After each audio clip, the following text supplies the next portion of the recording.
The topic of this lecture is a view known as hedonism, and one of its earliest proponents, a philosopher by the name of Epicurus. Epicurus, pictured here, this is a bust which may or may not look anything like the actual Epicurus looked. He was an Athenian, a Greek.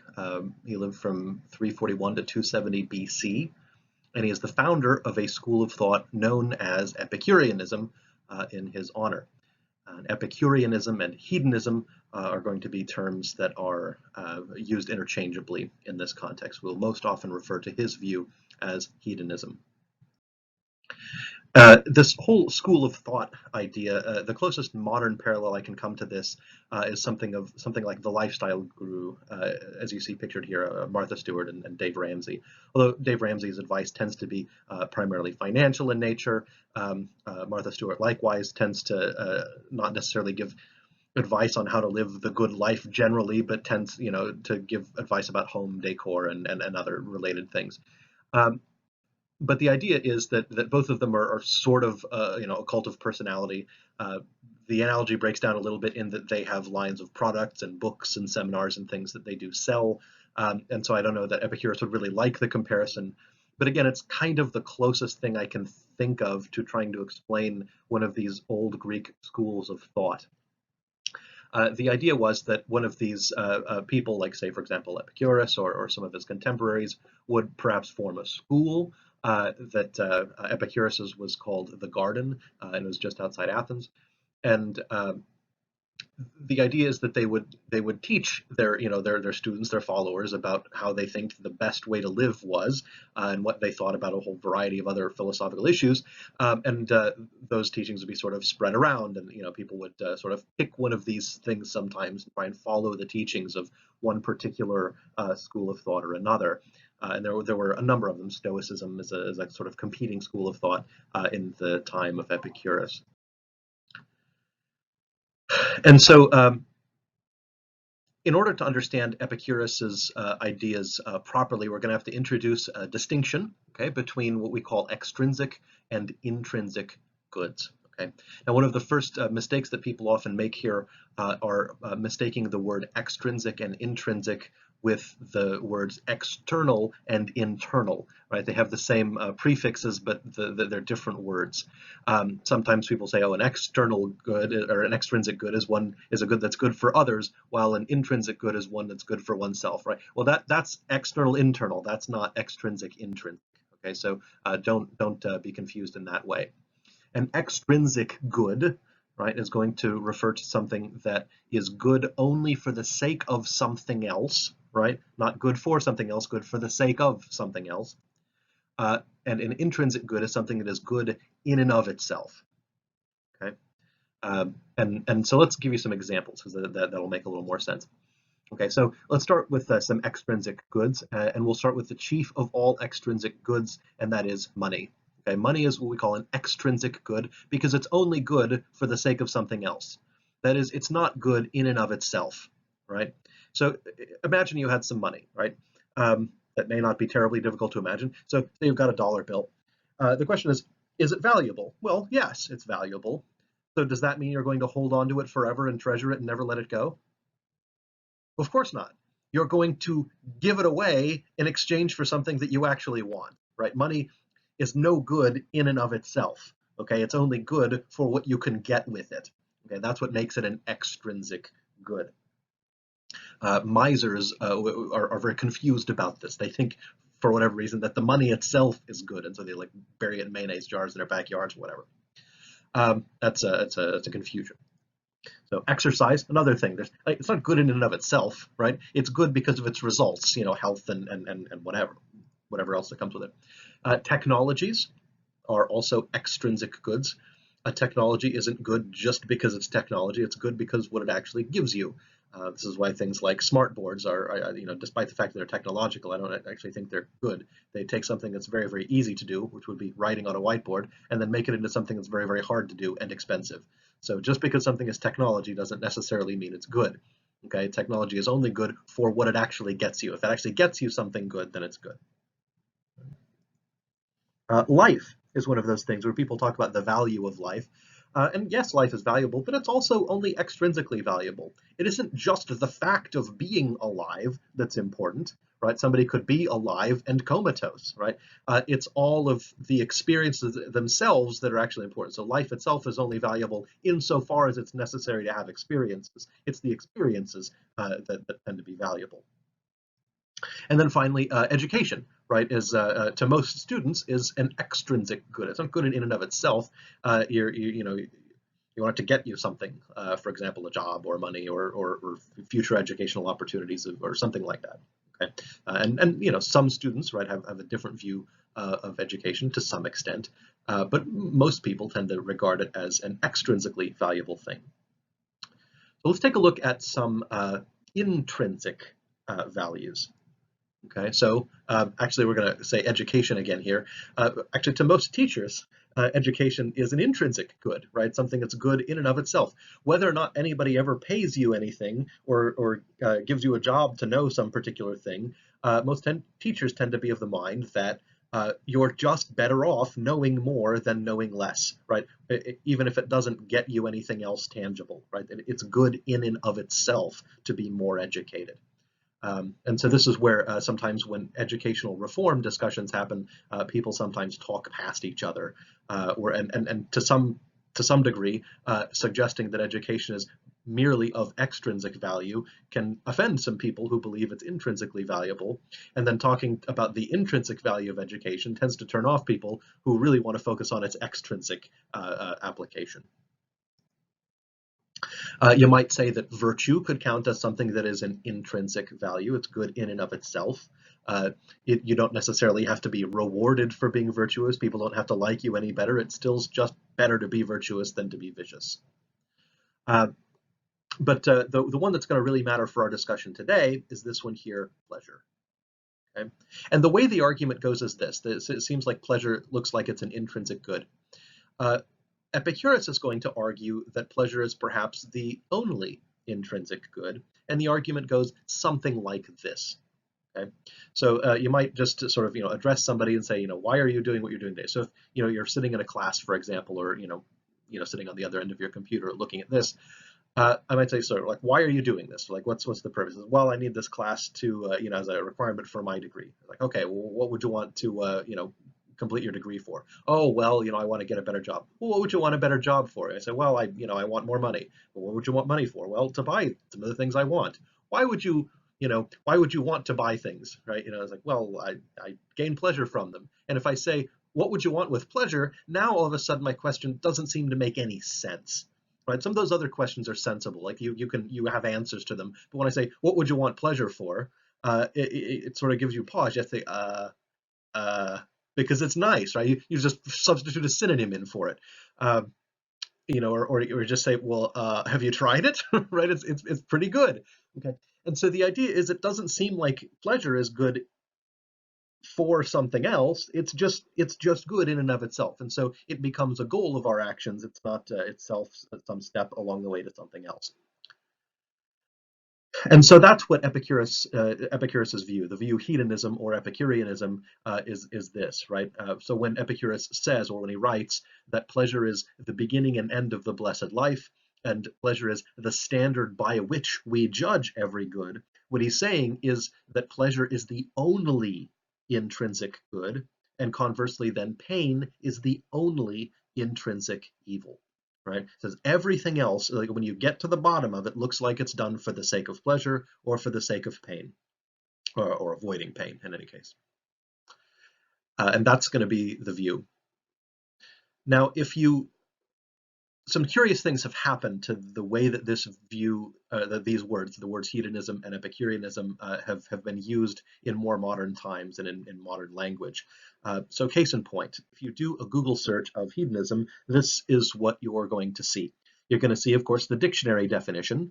And the most common definition is always listed first. It says the pursuit of pleasure or sensual self-indulgence. Okay, and that's kind of how people tend to use the word. So synonyms listed are self-indulgence, pursuit of pleasure, pleasure-seeking, all that sort of stuff. And of course, you see Epicureanism or Epicurism listed as synonyms, self-gratification, all that sort of stuff.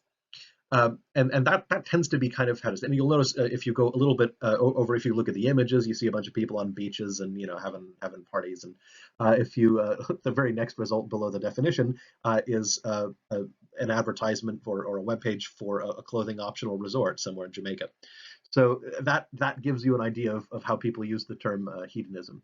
You might be familiar with the hedonism bot from Futurama. If so, you now get that joke. Um, in any case, if you look at the little philosophy definition there, it says the ethical theory that pleasure in the sense of the satisfaction of desires is the highest good and proper aim of human life, right? That's actually more like what we're going to do here, except that that's not correct either.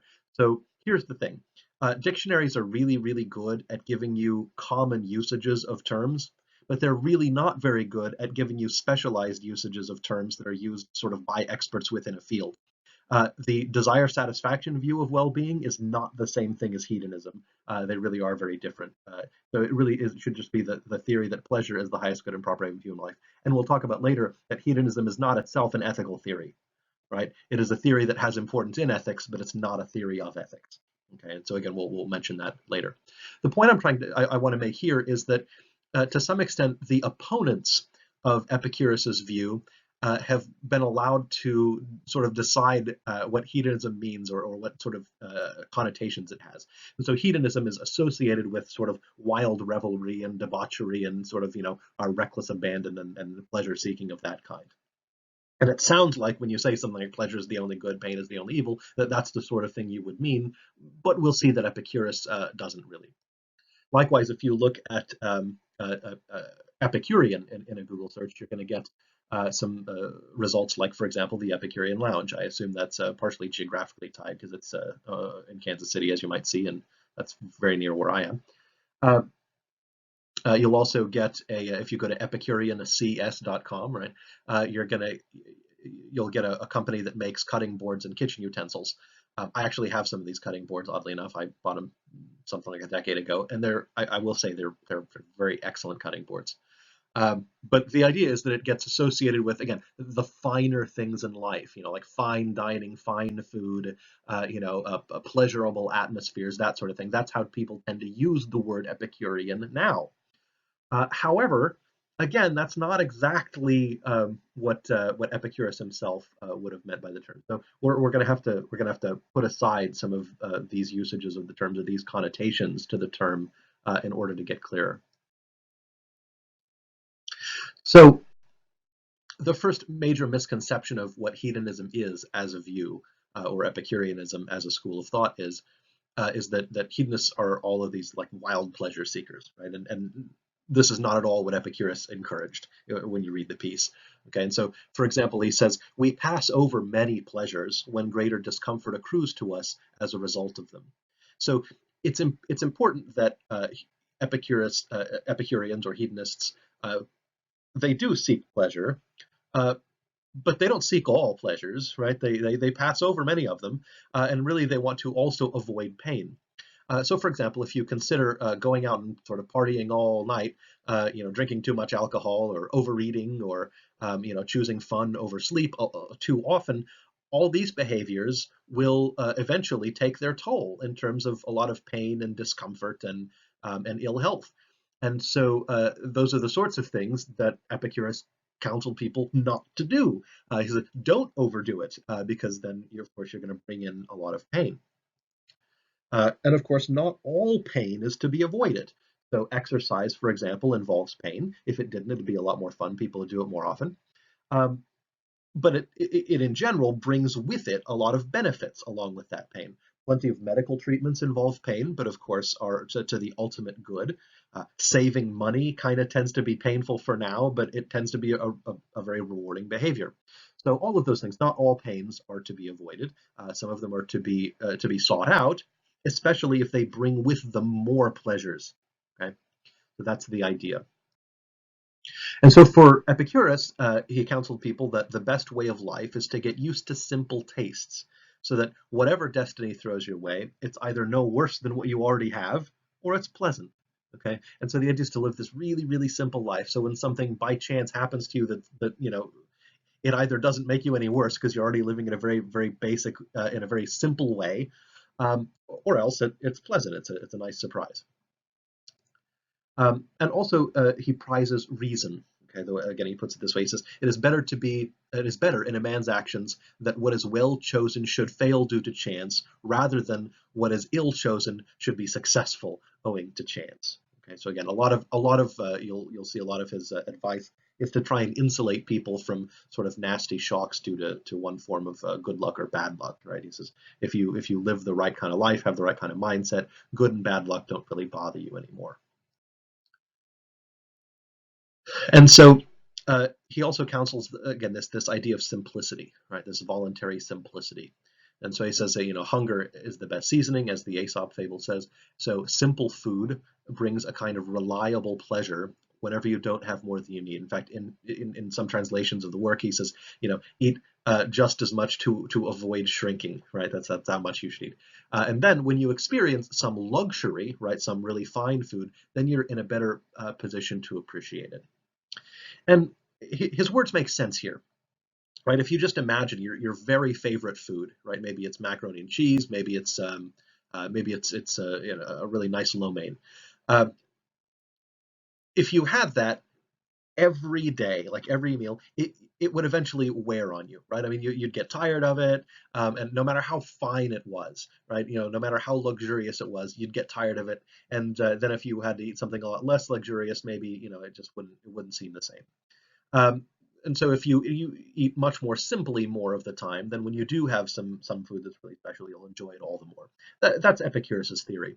But of course, pleasures and food are there's a the story's a little bit more complicated. So I'll draw your attention to a quote from something by George Orwell from a book he wrote called The Road to Wigan Pier, which is a very, very interesting sort of long essay slash short book about people who live in poverty in his own time in the early 20th century. And so he says this about people and their dietary habits. He says the basis of their diet, therefore, is white bread and margarine, corned beef, sugared tea, and potatoes. An appalling diet. Would it not be better if they spent more money on wholesome things like oranges and wholemeal bread, or if they even, like the writer of the letter to the New Statesman, saved on cooking fuel and ate their carrots raw? Well, yes, it would. But the point is that no ordinary human being is ever going to do such a thing. The ordinary human being would sooner starve than live on brown bread and raw carrots. And the peculiar evil is this, that the less money you have, the less inclined you feel to spend it on wholesome food. A millionaire may enjoy breakfasting off of orange juice and Ryvita biscuits, an unemployed man doesn't. Here the tendency of which I spoke at the end of the last chapter comes into play. When you are unemployed, which is to say when you are underfed, harassed, bored, and miserable, you don't want to eat dull, wholesome food. You want something a little bit tasty. There's always some cheaply pleasant thing to tempt you. Okay, and so I think our relationship to food and pleasure is a lot more complicated, perhaps, than Epicurus makes it seem. Although, of course, the kinds of large scale sort of industrial facts of life are very much different now and then. But the idea is that perhaps when somebody has a lot more significant pleasures, they might take pleasure in eating very, very simple foods. But if somebody is lacking in other pleasures, if the pleasures they can most readily obtain are ones from sort of better tasting foods, then perhaps we can make sense of their choices. In any case, one of the things that Epicurus talks about an awful lot is this idea of death as not being a bad thing at all, right? He tries to counsel people not to really worry about it, and uh, his view about death comes directly out of his hedonistic view, and so he observes that for something to be either bad or good, there has to be somebody for which it is bad or good, right? Because again, all good or bad is in sensation. Okay, the idea is that if something is good, it must feel like pleasure, and if something is bad, it must ultimately sort of feel like pain or bring about pain or something like that. It's the only meaning for Epicurus for the words bad or good. And so, because we cease to exist when we die, there's nothing that it is like to be dead, right? It doesn't hurt to be dead. It doesn't feel good to be dead.